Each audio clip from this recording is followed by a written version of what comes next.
Hello viewers, welcome to Chef Raghavan's Factory.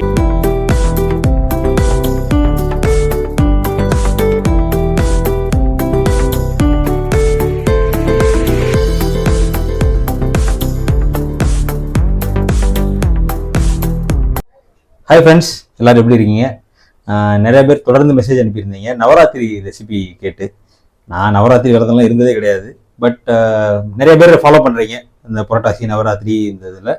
So வீட்டில் நிறைய பேர் உங்களுக்கு பிடிச்ச மாதிரி சமையல், ஆல்ரெடி நவராத்திரி சமையல் இந்த சாம்பார் இந்த மாதிரி வச்சு சாப்பிட்டு தான் இருப்பீங்க. பட் ரொம்ப ஃபேமஸான ஒரு டிஷ் வந்து என்னன்னு கேட்டிங்கன்னா சாபுதானா கிச்சடி, அதாவது ஜவ்வரிசி கிச்சடி வந்து நார்த்லலாம் இந்த அதாவது வட இந்தியாவில் வந்து இந்த நவராத்திரி விரதத்தை ரொம்ப இதாக ஃபாலோ பண்ணுறாங்க ரிலீஜியஸாக. ஸோ அதில் எங்கள் ஹோட்டலில் நான் அடிக்கடி பண்ணுற ஒரு டிஷ் வந்து மெனுவில் எப்பயுமே இருக்கும். நவராத்திரி வந்துட்டாலே மெனுவில் வந்து இது ஆப்ஷனாக இருக்கும். ஜவ்வரிசி ஊற வச்சு வேர்க்கடலை சீரகம் மட்டும் தாளித்து ஒரு சூப்பரான ஜவ்வரிசி கிச்சடிங்க. ஸோ இதுக்கு வந்து நீங்கள் நல்ல ஜவ்வரிசி வாங்கணும், அது ரொம்ப முக்கியம். வாங்க, நான் அந்த ஜவ்வரிசி இப்போ நான் ஊற வச்சுட்டேன். ஆல்ரெடி 2 மணி நேரம் ஆயிடுச்சு ஊறி. மினிமம் 2 மணி நேரம் ஊறணும், அப்போ தான் நல்லாயிருக்கும். இப்போ பாருங்கள், இப்போ வந்து மார்க்கெட்டில் வந்து நிறைய இந்த பாலிஷ்டு ஜவ்வரிசி வருது.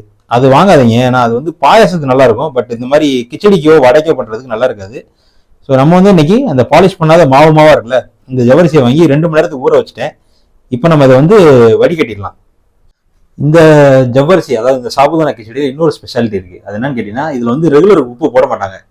ஏன்னா இது வந்து விரத டைம் சாப்பிட்றதுனால வெங்காயம் பூண்டு எதுவுமே சேர்க்க மாட்டாங்க. ஆனால் நீங்கள் நார்மலாக வீட்டில் பண்ணுற டயத்தில் ஜவ்வரிசி கிச்சடி பண்ணிங்கன்னா, அதாவது விரதம் இல்லாத டயத்தில் பண்ணிங்கன்னா வெங்காயம் சேர்த்துக்கோங்க, ரொம்ப டேஸ்ட்டாக இருக்கும். இந்த விரதனால இவங்க வந்து வெங்காயம் பூண்டு எதுவுமே சேர்க்கறது கிடையாது. இந்த உப்புமே வந்து சேந்தா நமக்குன்னு சொல்லுவாங்க, அதாவது இந்து உப்புன்னு சொல்கிறோம்ல, இந்த ஹிமாலயன் பிங்க் சால்ட், இது போட்டு தான் சமைப்பாங்க. கண்டிப்பாக ரெகுலர் உப்பே சாப்பிடவே மாட்டாங்க இந்த 9 நாளோ 10 நாளோ விரதம் இருக்க டயத்தில். ஸோ இன்னைக்கு நான் வந்து உங்களுக்காகவே போய் கடையில் போய் இந்து உப்பு வாங்கிட்டு வந்திருக்கேன், அந்த சேந்தா நமக்குன்னு சொல்கிற நமக்குன்னா உப்பு. ஸோ அதை வாங்கிட்டு வந்து வச்சுருக்கோம். இது கூட போட்டு தாளிக்கிறதுக்கு தேவையான பொருள் என்னன்றதை இங்கே வச்சுருக்கேன், வாங்க பார்க்கலாம். காரத்துக்கு தகுந்த மாதிரி பச்சை மிளகா, நான் ஒரு 3 பச்சை மிளகா எடுத்துருக்கேன் இன்னைக்கு. இது வந்து நல்ல பொடியாக நறுக்கணும். அப்புறம் கொஞ்சம் வேர்க்கடலை, இதே நம்ம வந்து அந்த நெய் தாளிக்கும் போதே போட்டுக்கலாம். சீரகம் கொஞ்சம், கருவேப்பிலை, இதுதான் நான் சொன்ன அந்த சேந்தா நமக்கு, அந்த ஹிமாலயன் பிங்க் சால்ட்னு சொல்லுவாங்கல்ல. சில இடத்துல அதாவது ரொம்ப ரேட்டு கூடின உப்பெல்லாம் வந்து நல்ல பிங்க் கலரில் வரும். இது வந்து எங்கே இருக்குன்னா, இந்த பஞ்சாப் பாகிஸ்தான் அந்த பார்டரில் இமயமலை இருக்குல்ல, அந்த இமயமலையோட இடத்துல ஃபார்ம் ஆயிருக்க ஒரு மவுண்டன் தான் அது, இந்த இந்து உப்புன்றது. அந்த அந்த மலையை உடைச்சு தான் உப்பை எடுத்து ப்ராசஸ் பண்ணி வித்துட்டு இருக்காங்க. இது ஒரு வகையில் இயற்கை அழிக்கிற மாதிரி தான். பட் இருந்தாலும் என்ன செய்யறது, உடம்புக்கு ரொம்ப நல்லதுன்றதுனால ரொம்ப பெரிய மார்க்கெட்டிங் ஆகி இப்போ எல்லா சூப்பர் மார்க்கெட் எங்கே போனாலுமே பிங்க் சால்ட் வந்து ரொம்ப ரேட்டில் வித்துட்டு இருக்காங்க. இதில் first quality, second quality, third குவாலிட்டின்னு இருக்கு. நான் இன்னைக்கு ஒரு குவாலிட்டியில் வாங்கிட்டு வந்திருக்கேன். இது உங்களுக்காக காட்டுறக்காக தான், மற்றபடி நானே இது அதிகமாக வீட்டில் செஞ்சு சாப்பிட்டது இல்லை. பட் ஹோட்டலில் நான் அடிக்கடி பண்ணியிருக்கேன். ஸோ இப்போ நம்ம சமைக்க போகலாமா? இந்த ப்ரிப்பரேஷனுக்கு வந்து பச்சை மிளகாய் வந்து இப்படி 2 கீரிக்கோங்க. ஏற்கனவே ஒரு வீடியோவில் கூட காட்டியிருப்பேன்னு நினைக்கிறேன். பச்சை மிளகாய் ஃபைனாக நறுக்கி போட்டோன்னா அதோட டேஸ்ட் நல்லா இருக்கும். நீங்கள் சாப்பிடும்போது வாயில் வந்து மாட்டாமல் இருக்கும். அதுக்காக இந்த மாதிரி வச்சுட்டு நீங்கள் எப்பயும் போல நல்லா ஃபைனாக நறுக்கிக்குவாங்க. அப்புறம் நிறைய பேர் வந்து இந்த நம்ம ஊரில் நவராத்திரி ஃபுட்டெல்லாம் வேற இருக்கும்னு நினைக்கிறேன். அதாவது புரட்டாசி மாதம் சாப்பிட்றதுக்கு இந்த எள்ளு சாதம் இந்த மாதிரிலாம் செஞ்சு சாப்பிட்றீங்க. அந்த மாதிரி ஏதாவது ஒரு இன்ட்ரெஸ்டிங் ரெசிபி இருந்தால் நம்ம கமெண்ட் செக்ஷனில் போடுங்க, நான் அடுத்த வீடியோவில் அதையும் போடுறேன். பட் இது வந்து நான் ஹோட்டலில் கற்றுக்கிட்டது, அதனால் இன்றைக்கி இதை போட்டிருக்கோம். ஸோ நீங்கள் போடுங்க, ஏதாவது பலகாரம், விரத சாப்பாடு எது எது இருக்கோ ரெசிபிஸ் போடுங்க. நம்ம சேனலில் அடுத்த வீடியோவில் நான் போடுறேன் அதை. ஸோ நல்லா ஃபைனாக நறுக்கியாச்சு. ஸ்டவ்வே ஆன் பண்ணிட்டேன். ஒரு பாத்திரம் வச்சுட்டு கொஞ்சமாக நெய் ஊற்றிட்டு இப்போ நம்ம சமைக்க ஆரம்பிக்கலாம்.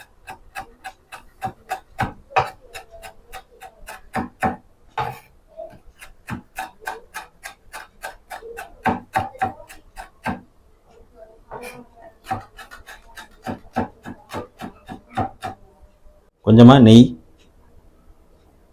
கொஞ்சம் சூடான உடனே சீரகம் கொஞ்சம் போட்டுக்கோங்க, வேர்க்கடலை, பொடியாக நறுக்குன பச்சை மிளகாய், கருவேப்பிலை கொஞ்சமாக, நெய், பச்சை மிளகா, சீரகம் கமன் மணக்குது. இதில் முக்கியமான விஷயங்க, இந்த ஜவ்வரிசி வந்து நல்லா ஊறிடணும். இல்லைன்னு வச்சுக்கோங்களேன், வராமல் போயிடும், சரியாக வராமல் ஒரு மாதிரி ஆயிரும். ஸோ நீங்கள் என்ன பண்ணுங்கள், நீங்கள் நைட்டு ஃபுல்லாக கூட ஊற வைக்கலாம். ஆனால் நீங்கள் காலையில் எடுத்து அதை கொஞ்சம் வடிகட்டிடுங்க கரெக்டாக. ஏன்னா ஜவ்வரிசிக்கு உள்ள தண்ணி போயிருக்கும், அது கரெக்டாக பக்குவத்தில் வேறு. நீங்கள் முதல்ல தப்பாக இருந்தாலும் சரி, போக கரெக்டாக பண்ணிடுவீங்க. இப்போ நான் வந்து 2 மணி நேரம் ஊற வச்சுட்டு இப்போ வடிகட்டி வச்சுருக்கேன், அவ்வளோதான். சிலர் என்ன பண்ணுவாங்கன்னா நைட்டு 2 மணி நேரம் ஊற வச்சுட்டு நைட்டு ஃபுல்லாக வடிகட்டி ஃப்ரிட்ஜில் வைப்பாங்க. அதுவும் நல்லாயிருக்கும், நீங்கள் அப்படியும் பண்ணலாம். வடிகட்டினதுக்கப்புறமும் அந்த ஸ்டெயினர் அந்த வடிகட்டி இருக்குல்ல அதுலேயே வச்சு ஃப்ரிட்ஜில் வச்சுருங்க. ஒரு நைட்டு ஃபுல்லாக இருந்தால் கூட ஓகே, காலையில் நீங்கள் சமைக்கலாம். நைட்டு சாப்பிட்றதுக்கு ரொம்ப நல்லாயிருக்கும். ஜவ்வரிசி எதுலேருந்து பண்ணுறாங்க தெரியுங்களா? கப்பக்கிழங்கு, அதுலேருந்து ப்ராசஸ் பண்ணி வர்றது. அது ஒரு தனி வீடியோ நிறைய யூடியூப்ல இருக்குது, அதில் பார்த்து பழகிக்கோங்க.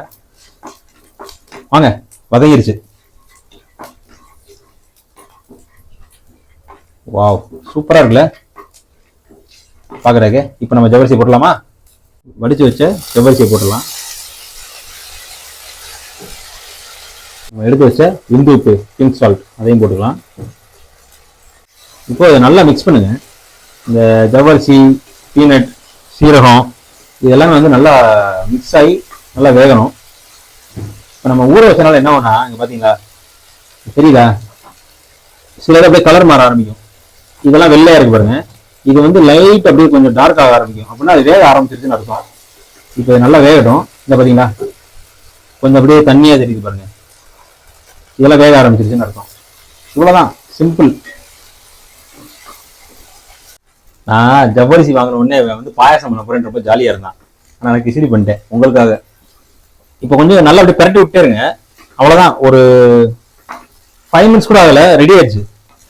ஏன்னா நம்ம நல்லா கரெக்டாக ஊற வச்சதுனால இது வந்து டக்குன்னு ரெடி ஆயிடும். இந்த ஸ்டேஜில் என்ன பண்ணலாம்னா மூடி போட்டு ஃபயரை கம்ப்ளீட்டாக ஸ்லோ பண்ணிடுங்க. அந்த தம் பூக்கில் வந்து அந்த பாசியாக இருக்குல்ல, நல்லா அழகாக அப்படியே பபுள் மாதிரி ஆயிரும். இப்போ இது வேகட்டும், நம்ம கொஞ்சமாக மல்லியில் வெட்டிக்கலாம். இப்போ ஒரு 5 மினிட்ஸ் ஆச்சு, அவ்வளோதான். இப்போ பாருங்க, இந்த பார்த்தீங்களா இந்த மாதிரி அப்படியே டிரான்ஸ்பரண்டா, அதாவது இந்த பாசியாக உள்ள தெரிய ஆரம்பிச்சிருச்சுனாலே ஜவ்வரிசி வெந்துருச்சுன்னு அர்த்தம். இப்போ நம்ம மல்லியில போட்டுடலாம். நல்லா மிக்ஸ் பண்ணி விடுங்க மல்லியில போட்ட உடனே. அவ்வளோதாங்க, ரெடி. சமைக்கிறது ஈஸி, சாப்பிட்றது ரொம்ப லைட்டாக இருக்கும். இப்போ டேஸ்ட் பார்க்கலாமா? பார்க்குறதுக்கு ரொம்ப சூப்பராக இருக்குங்க. நல்லா அந்த கரெக்டாக வெந்துருச்சுன்னா அதோட டேஸ்ட்டே. வந்து பாருங்களேன், பாசியா அழகா இருக்கு பாருங்க, அப்படியே உதிரியா. இது என்னன்னா நீங்க செஞ்சு வச்சீங்கன்னா ரொம்ப நேரத்துக்குலாம் இதே மாதிரி உதிரியா இருக்காது, கட்டியாயிரும். அதனால நீங்க சுட சுட சாப்பிடுங்க. ஏன் சொல்றேன்னா, இந்த மாதிரி ஈஸியான ரெசிபி போட்டு நிறைய கம்ப்ளைண்ட் ஆகுது நம்ம சேனல்ல. என்ன கம்ப்ளைண்ட் தெரியுமா? ஷெஃப் நீங்க பாட்டுக்கு சொல்லி கொடுத்துட்றீங்க, எங்க அம்மா டெய்லி டிஃபன் பாக்ஸ்க்கு ஈஸியா சமைச்சு கொடுத்துட்றாங்கன்றாங்க. இதெல்லாம் டிஃபன் பாக்ஸ்ல கொடுத்துடாதீங்க, பாவம் குழந்தைங்க. ஏன்னா இது வந்து நல்லா சுட சுட சாப்பிடக்கூடிய ஒரு டிஷ்ஷு. நான் இப்போ டேஸ்ட் பார்க்க போறேன். பீனட்டோட அந்த மல்லியிலோட எடுத்து சாப்பிடுங்க. பெர்ஃபெக்ட். வீட்டில் செஞ்சு பாருங்க. ஆரோக்கியமா நவராத்திரியை ஃபேமிலியோட கொண்டாடி எல்லாரும் எல்லா வளமும் பெற்று சந்தோஷமா இருக்கிறதுக்கு செஃப் ராகவனோட வாழ்த்துக்கள். தேங்க்யூ.